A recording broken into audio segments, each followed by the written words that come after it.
اعوذ باللہ من الشیطان الرجیم بسم اللہ الرحمن الرحیم تبارک الذی بیدہ الملک وہو علی کل شیء قدیر الذی خلق الموت والحیاة لیبلوکم ایکم احسن عملا وہو العزیز الغفور الذی خلق سبع سماوات طباقا ما ترى في خلق الرحمن من تفاوت فارجع البصر هل ترى من فطور ثم ارجع البصر كرتين ينقلب إليك البصر خاسئا وهو حسير تبارک الذی بڑی بابرکت ہے وہ ذات بیدہ الملک جس کے ہاتھ میں سلطنت ہے، وہو علی کل شیء قدیر اور وہی ہے جو ہر چیز پر قدرت رکھنے والا ہے، الذی خلق الموت اور وہی ہے جس نے موت کو پیدا کیا، والحیات اور زندگی کو پیدا کیا، لیبلوکم تاکہ وہ تمہیں آزمائے، ایکم احسن عملا تم میں سے کون ہے عمل کے اعتبار سے اچھا، وہو العزیز الغفور اور وہی ہے غالب اور بخشنے والا، الذی خلق سبع سماوات طباقا اور وہی ہے جس نے پیدا کیے 7 آسمان طباقا تہ بتہ، ما تری فی خلق الرحمن اور نہیں دیکھے گا تو رحمان کی خلقت میں من تفاوت کوئی فرق، فرجع البصر لٹا اپنی آنکھ کو، ہل تری من فطور کیا تو دیکھتا ہے اس میں کوئی سوراخ، ثم ارجع البصر پھر لٹا تو اپنی نگاہ کو، کرتین بار بار، ینقلب الیک البصر لوٹ آئے گی تیری طرف تیری نگاہ، خاسئاً ذلیل ہو کر، تھکی ہوئی، وہو حسیر اور وہ ہر چیز کو احاطہ کرنے والا ہے۔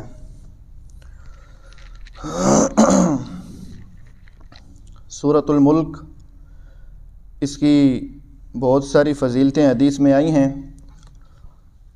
حضرت ابن مسعود فرماتے ہیں کہ جب قبر میں کسی کو رکھا جاتا ہے اور اگر عذاب والے فرشتے آئیں اسے عذاب دینے کے لیے تو یہ سورت پاؤں کی طرف کھڑی ہو جاتی ہے اور ان فرشتوں کو عذاب دینے سے روک دیتی ہے کہ بھائی یہ وہ آدمی ہے جو مجھے تلاوت کیا کرتا تھا۔ اسی طرح حضرت ابن عباس فرماتے ہیں کہ حضور نے فرمایا کہ میرا دل چاہتا ہے کہ یہ سورت ہر ایک کے دل میں ہو، میرے ہر امتی کے دل میں یہ سورت ہو تاکہ یہ سورت تمہارے لیے عذاب سے نجات کا ذریعہ بنے۔ یہاں سورۃ الملک ہے اس کا نام، بعض مفسرین لکھتے ہیں کہ اسے سورۃ المنجیہ بھی کہتے ہیں، نجات دینے والی سورت، اور اسی طرح سورۃ الواقعہ، ایک ہے واقعہ عین کے ساتھ نہیں ہے یا کے ساتھ، واقعہ یعنی عذاب سے بچانے والی سورت۔ تو اس کی متعدد فضیلتیں ہیں حدیث میں، ہر ایک کو یاد کر لینی چاہیے، اور حضور نے فرمایا کہ جو ہر روز اسے رات کو سونے سے پہلے اس سورت کی تلاوت کرے تو یہ سورت عذاب سے نجات کا ذریعہ بنے گی۔ اللہ تعالیٰ نے یہاں پر اپنی قدرت کے ذریعے اس سورت کا آغاز کیا ہے کہ تبارک الذی بڑی بابرکت ہے وہ ذات۔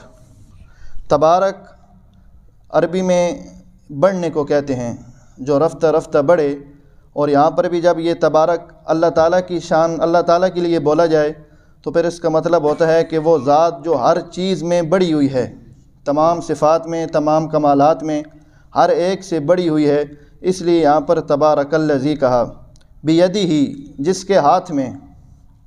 یہاں پر صرف ایک ہاتھ کا ذکر ہے اور بعض آیات میں دونوں ہاتھوں کا ذکر ہے، بل یداہ مبسوطتان، قرآن میں ایک جگہ ہے کہ اللہ کے دونوں ہاتھ ہیں اور دونوں بڑے کشادہ ہیں، تو کہیں ایک ہاتھ کا ذکر ہے کہیں دونوں ہاتھوں کا ذکر ہے، تو اس کا مطلب بعض علماء تو ہاتھ ہی لیتے ہیں اور بعض کہتے ہیں کہ اس سے مراد ہے قبضہ، یعنی اللہ تعالیٰ کا قبضہ ہے ہر ایک چیز پر۔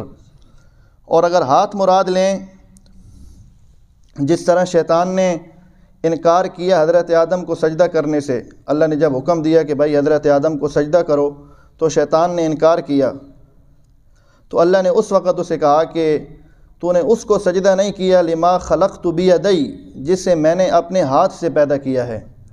تو یہاں پر بھی ہاتھ کا ذکر آ گیا کہ اللہ کے ہاتھ ہیں۔ اب کس طرح ہیں، علماء لکھتے ہیں کہ اس کی ٹوہ میں جانا ہمارے ذمہ نہیں ہے کہ وہ کس شان سے ہیں، کیسے ہیں، بس وہی جانتا ہے جس کے ہاتھ ہیں۔ ہمیں اس کی ٹو میں جانے کی ضرورت نہیں ہے۔ مفسرین علماء نے منع کی ہے۔ ملک، اس سے کیا مراد ہے؟ تو اس سے زمین اور آسمان کی سلطنت اور بادشاہت مراد ہے کہ زمینوں میں بھی میری حکمرانی ہے اور آسمانوں میں بھی میری حکمرانی ہے۔ میرے علاوہ نہ زمین کا کوئی بادشاہ ہے نہ کوئی آسمانوں کا بادشاہ ہے۔ وَهُوَ عَلَى كُلِّ شَيْءٍ قدیر، اور وہ ہر چیز پر قدرت رکھنے والا ہے۔ الذی خلق الموت، دوسری آیت میں اللہ تعالیٰ نے فرمایا کہ موت کو میں نے پیدا کیا ہے، والحیات، اور زندگی کو میں نے پیدا کیا ہے۔ اب یہ جو خلقت ہے کسی چیز کو بنانا، یہ زندگی تو سمجھ میں آتی ہے کہ اللہ نے زندگی بنائی، پھر وہ انسان کے اندر آئی اور انسان چلتا ہے، پھرتا ہے، کھاتا ہے، پیتا ہے، یہ ساری اس کی حیات ہے۔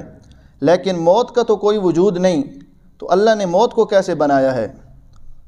زندگی کا تو وجود ہے، ہمیں نظر آ رہی ہے کہ اللہ نے ہمیں زندگی دی ہے، ہم چلتے ہیں پھرتے ہیں، یہ ہمارا وجود ہے۔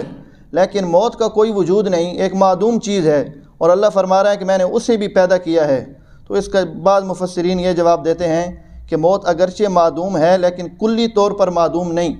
موت نام ہے انسان کے بدن اور روح سے روح کو منقطع کرنے کا، یعنی جو ہمارے اندر زندگی ہے، حیات ہے، موت اس حیات کو کیا کرتی ہے؟ منقطع کر دیتی ہے، ختم کر دیتی ہے۔ لہذا ایک جہان سے دوسرے جہان میں منتقلی کا ذریعہ بنتی ہے، لہذا اس کا کچھ نہ کچھ وجود موجود ہے، ہمیں نظر نہیں آتا، لیکن حقیقی طور پر جس طرح زندگی کا وجود ہے اسی طرح موت کا بھی وجود ہے۔ تبھی اللہ نے فرمایا کہ میں نے موت کو بھی پیدا کیا ہے اور زندگی کو بھی پیدا کیا ہے۔ اب ہم زندگی میں جب آتے ہیں، دنیا میں آتے ہیں، تو پہلے زندگی ہے، بعد میں ہمارے اوپر موت آتی ہے۔ ایسی ہے سب کا، پہلے پیدائش ہے پھر موت ہے۔ اور یہاں اللہ نے موت کو مقدم کیا ہے کہ میں نے موت کو پیدا کیا اور پھر میں نے زندگی کو پیدا کیا۔ اس کا کیا مطلب ہے؟ کہ انسان کے ساتھ تو اس کی زندگی پہلے ہے، موت بعد میں ہے۔ یہاں پہ اللہ تعالیٰ اس آیت میں موت کو مقدم فرما رہے ہیں اور حیات کو مؤخر فرما رہے ہیں۔ اس کا کیا مطلب ہے؟ تو علماء نے اس کا مطلب لکھا ہے کہ موت وجود ملنے سے پہلے صرف انسانوں کا وجود نہیں، جتنا بھی اللہ نے کسی چیز کو وجود دیا ہے اور اس کے اپنے اعتبار سے اس نے ہر چیز کو وجود دیا ہے، تو ہر چیز وجود سے پہلے موت ہی کی طرح تھی، یعنی اس کا وجود نہیں تھا۔ موت بھی اسی کہتے ہیں، کوئی چیز ختم ہو جائے، فنا ہو جائے، بالکل اس کا وجود ختم ہو جائے۔ تو ہر چیز کو وجود ملنے سے پہلے وہ چیز موت ہی کے عالم میں تھی، جس طرح موت تھی وہ تمام چیزیں اسی طرح تھی۔ اسی طرح اللہ نے پہلے موت کو ذکر کیا ہے پھر زندگی کو ذکر کیا ہے، چونکہ ہر چیز پر پہلے موت تھی، معدوم تھی، اس کا کوئی وجود نہیں تھا، تو جس کا کوئی وجود نہیں تھا اللہ نے اسے پہلے ذکر کیا ہے، اور جس کو وجود دیا ہے اس کو بعد میں ذکر کیا ہے۔ ایک مطلب۔ دوسرا مطلب یہ ہے کہ آگے اللہ فرما رہے ہیں کہ میں نے موت اور زندگی کو پیدا کر کے لِيَبْلُوَكُمْ أَيُّكُمْ أَحْسَنُ عَمَلًا، تمہیں آزمایا ہے، میں نے زندگی بھی دی ہے، موت بھی دی ہے۔ اس کی وجہ کیا ہے کہ میں نے تمہیں آزمانا ہے۔ تو علماء لکھتے ہیں کہ آزمانے میں جو زندگی ہے اس سے زیادہ موت کا دخل ہے، کہ جب انسان کو اپنی موت کا استحضار ہوگا کہ میں نے مرنا ہے اور میں نے قبر میں جانا ہے، تو وہ اس اعتبار سے زیادہ اچھے عمل کرے گا۔ جسے موت کا استحضار نہیں ہے وہ آخرت والے اعمال بھی اتنے نہیں کرے گا۔ لہذا جس کو موت کا استحضار ہوگا تو وہ اللہ تعالیٰ جو فرما رہے ہیں کہ میں نے اسے آزمانا ہے، تو وہ موت کے لحاظ سے آزمانا زیادہ بہتر ہے۔ جب انسان کو موت کا پتہ ہوگا تو اس لحاظ سے اللہ نے فرمایا کہ یہاں پر میں نے موت کو پہلے ذکر کیا تاکہ میں تمہیں آزماؤں۔ اگلی بات اللہ نے فرمائی ایکم احسن عملا، کون ہے تم میں سے عمل کے اعتبار سے اچھا۔ یہاں علماء نے بڑی خوبصورت بات لکھی ہے کہ اللہ نے یہ نہیں فرمایا کہ تم میں سے نیکیاں کرنے والا کون ہے، یعنی کون زیادہ نیکیاں کرنے والا ہے، اللہ نے یہ نہیں فرمایا۔ اللہ نے فرمایا کون نیکیوں میں سے اچھا ہے، نیکیوں کے حساب سے کون اچھا ہے۔ معلوم ہوا کہ نیکیاں زیادہ کرو یا تھوڑیاں کرو، اللہ کے ہاں جس کی قیمت لگے گی وہ کون سی ہے؟ اچھے کی۔ اچھا عمل کس نے کیا ہے، اس لیے کہا جاتا ہے کہ نامہ اعمال میں اعمال کو تولا جائے گا، گنا نہیں جائے گا کہ کتنی نیکیاں اس نے کی ہیں، کتنی نمازیں پڑھی ہیں، بلکہ اعمال کو تولا جائے گا۔ تو فرمایا کہ کون ہے تم میں سے عمل کے اعتبار سے اچھا۔ کسی کا عمل تھوڑا ہو لیکن اچھا ہو، اس کا کام بن جائے گا، اور جس کے عمل زیادہ ہوں لیکن اچھے نہ ہوں تو فرمایا اس کی کوئی میرے نزدیک اہمیت نہیں ہے۔ اخلاص ضروری ہے۔ حضرت داؤد علیہ السلام نے ایک دفعہ اللہ سے عرض کیا کہ یا اللہ آپ کی جو ترکڑی ہے یہ تو بہت زیادہ ہے، اتنی بڑی ترکڑی ہم ساری زندگی بھی اگر اعمال کرتے رہیں تو اس ترکڑی کو تو ہم نہیں بھر سکتے، کون بھرے گا اسے؟ تو اللہ نے فرمایا کہ داؤد اگر میں اس ترکڑی کو بھرنے پہ آؤں تو میں اخلاص پر دی ہوئی ایک کھجور کے ذریعے بھی اسے بھر دوں گا۔ کسی نے اگر اخلاص کے ذریعے اخلاص کے ساتھ ایک کھجور میرے نام پہ دی ہوگی تو میں اس کھجور کو بھی اس ترکڑی میں پورا بڑھا چڑھا کر رکھ دوں گا اور وہ ترکڑی اس کھجور سے بھر جائے گی۔ تو فرمایا ایکم احسن عملا، تم میں سے عمل کے اعتبار سے کون اچھا ہے ہم وہ دیکھیں گے۔ ہمارے نزدیک گنتی شمار نہیں ہوگی، عمل شمار ہوں گے کہ اس نے کس نیت سے کیا ہے۔ وَهُوَ الْعَزِيزُ الْغَفُورُ، اور وہ غالب بھی ہے اور بخشنے والا بھی ہے۔ اپنے گناہوں کی جو معافی مانگے گا اللہ تعالیٰ اسے بخش دیں گے، اور بخشے گا بھی اسے کسی کے اگر حقوق اللہ رہ جائیں، نماز رہ گئی، روزہ رہ گیا ہے، اس کے ذمے فرض تھے وہ رہ گئے، تو علماء لکھتے ہیں کہ جب تک اس کی قضا نہیں کرے گا اللہ اسے معاف نہیں کریں گے۔ ان کی قضا ضروری ہے، جو اعمال اس کے رہ گئے ہیں، نماز رہ گئی تو ان کو پہلے قضا کرے جتنی اس کی نمازیں رہی ہیں۔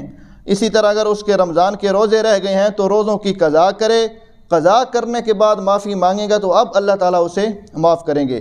اور اگر حقوق العباد میں کوئی کمی رہ گئی ہے تو حقوق العباد جو بندوں کے حقوق ہیں وہ ان سے معافی کروائے گا، تب اللہ تعالیٰ اسے معاف کریں گے۔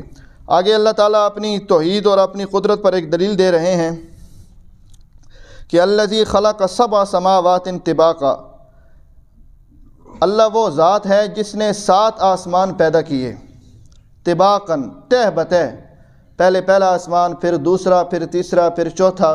تو اس کا یہ مطلب ہے کہ تہ بتہ اللہ نے ترتیب کے ساتھ آسمان پیدا کیے۔ آسمان کو اللہ نے اپنی وحدانیت کی دلیل بنایا ہے۔ بعض جگہوں پر زمین کو مقدم کیا ہے کہ زمین بھی میری وحدانیت کی دلیل ہے، اور یہاں پہ اللہ نے آسمان مقدم کیے کہ میں نے 7 آسمان بنائے جو میری قدرت اور میری وحدانیت کی دلیل ہیں۔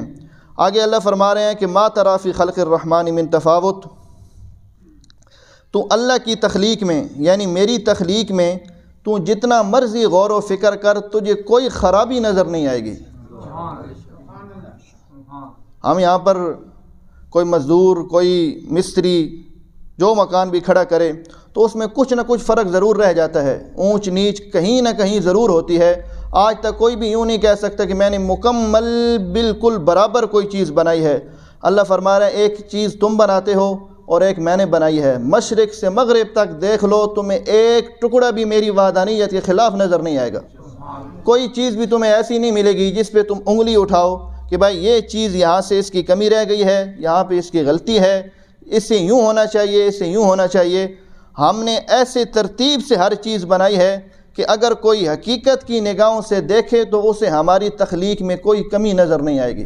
بہت بڑا چیلنج ہے یہ، اور یہ کافروں کو بھی چیلنج ہے کہ ہم تو مانتے ہی مانتے ہیں، جو اللہ کو نہیں مانتے اللہ فرما رہا ہے انہیں بھی میرا چیلنج ہے کہ وہ بھی دیکھ لیں، اگر انہیں کہیں میری تخلیق میں غلطی نظر آئے تو وہ بتائیں۔ ہم نے ایسے آسمان بنایا ہے، اور صرف آسمان نہیں، زمین جو چیز بھی ہم نے بنائی ہے، اور تم اس میں غور و فکر کرو۔ یہ اللہ تعالیٰ ہمیں دعوت دے رہے ہیں غور و فکر کی کہ زمین میں دیکھو، آسمان میں دیکھو، مجھے پہچانو۔ اور یہاں پر تو زمین آسمان کا کہا ہے، ایک جگہ فرماتے ہیں وفی انفسکم، اگر مجھے زمین اور آسمان میں دیکھنے سے مجھے تم نہیں پہچانتے اور تمہیں اتنی فرصت نہیں کہ تم زمین کو بھی دیکھو، آسمان کو بھی دیکھو اور پھر مجھے پہچاننے کی کوشش کرو۔ بڑی عجیب آیت ہے، فرماتا ہے وفی انفسکم، اپنے اندر دیکھ لو میں تمہیں نظر آ جاؤں گا۔ زمین پر بھی نہ دیکھو، آسمانوں پر بھی نہ دیکھو، صرف اپنے اندر غور کر لو۔ وفی انفسکم، اپنے اندر غور کرو، میں پھر بھی تمہیں نظر آ جاؤں گا کہ میں نے تمہارے اندر کتنی مشینیں فٹ کی ہیں۔ فرج البصر، پہلے فرمایا کہ دیکھو رحمان کی تخلیق میں تمہیں کوئی کمی نظر نہیں آئے گی، پھر تاکید فرما رہے ہیں، حکم دے رہے ہیں فرج البصر، اپنی نگاہوں کو پھر لوٹاؤ آسمان کی طرف۔ بڑی خوبصورت آیات ہیں، اپنی توحید پر اور اپنی تخلیق پر اللہ تعالیٰ بڑی خوبصورت دعوت فکر دے رہے ہیں۔ فرج البصر، اپنی نگاہوں کو دوبارہ لوٹاؤ اوپر، دیکھو، حل تری من فطور، تمہیں کوئی سوراخ بھی نظر نہیں آئے گا۔ حل تری من فطور، فطور کہتے ہیں سوراخ کو، تمہیں پورے ساتوں کے ساتوں آسمانوں میں کوئی سوراخ تمہیں نظر نہیں آئے گا کہ جو میں بنانے سے رہ گیا ہوں، میں نے پوری ہر چیز بنا دی ہے۔ ایک مرتبہ کہا، آگے پھر فرمایا ثم مرجع البصر، پھر لوٹاؤ اپنی نگاہوں کو اوپر دیکھو۔ پہلے تو عادتاً ذکر کیا کہ ما تری فی خلق الرحمن، تم میری تخلیق میں کبھی بھی تمہیں کوئی کمی نظر نہیں آئے گی۔ یہ بات کر کے دوبارہ اللہ نے فرمایا کہ آسمان کی طرف دیکھو، یہ فرما کر پھر فرمایا کہ ثم مرجع البصر، پھر آسمانوں کی طرف دیکھو۔ 3 مرتبہ اللہ نے فرمایا کہ آسمانوں کی طرف دیکھو، تمہیں کوئی کمی نظر نہیں آئے گی۔ ثم مرجع البصر، پھر اپنی نگاہوں کو اوپر لوٹاؤ، کرتین، بار بار، جتنی مرتبہ بھی تم دیکھو گے ہر مرتبہ میری قدرت تمہیں پہلے سے زیادہ نکھری ہوئی نظر آئے گی۔ جتنی مرتبہ بھی تم دیکھو گے میں تمہیں نئے رنگ میں نظر آؤں گا، اور میری شانیں تمہیں وقتاً فوقتاً بدلتی نظر آئیں گی۔ کل یوم ہوا فی شان، ہر روز وہ اپنی نئی شان کے ساتھ آتا ہے۔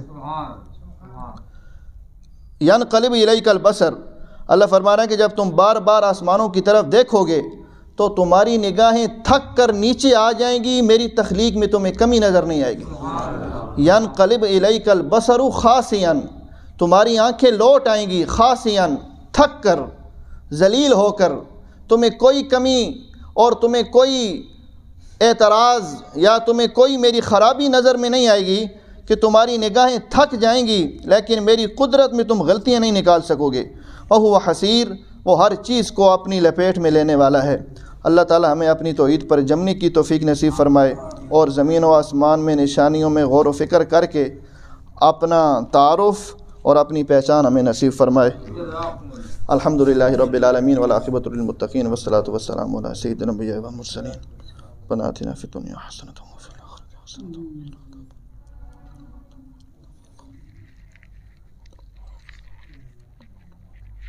صلی اللہ تعالی علی رسول خیر خلقہ محمد و آلہ وصحبہ اجمعین برحمتہ۔